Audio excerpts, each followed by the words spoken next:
नाल्कोर वरिष्ठ प्रशासन अधिकारी को विदायकालीन संबर्धना।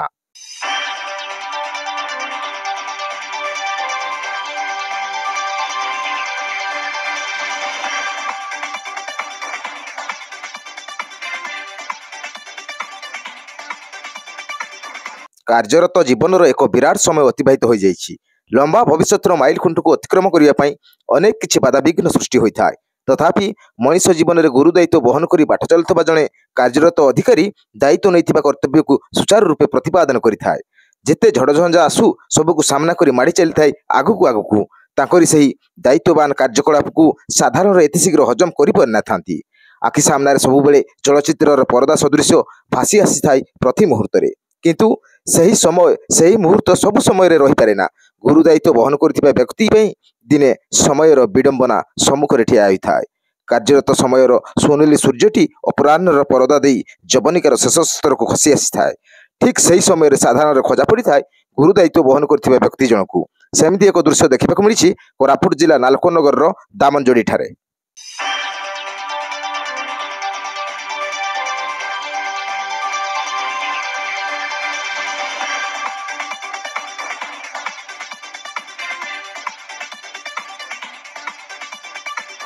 कोरापुट जिला नाल्कोर वरिष्ठ प्रशासन अधिकारी सरोजकांत नाथ प्रशासनिक अधिकारी गुरु दायित्व बहन करी खूब सुचारू रूपे तुलाई आसुथिले।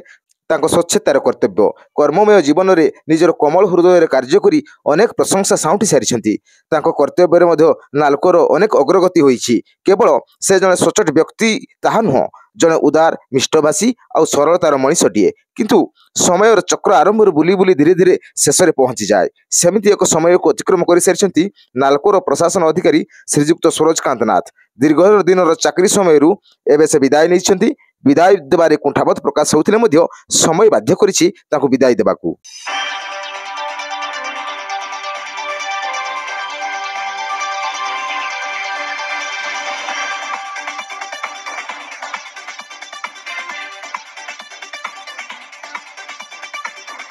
उत्साह उद्दीपना मध्य विदायकालीन सभा कार्य आयोजन हो जाइछि।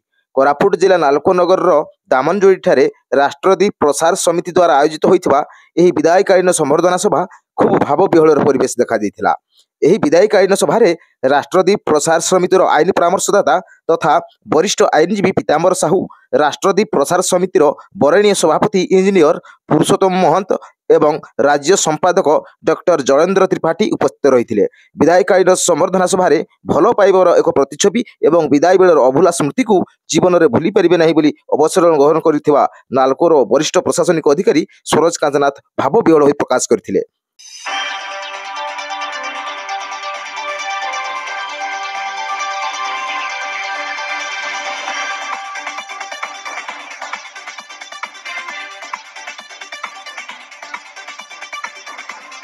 Bureau report AB news.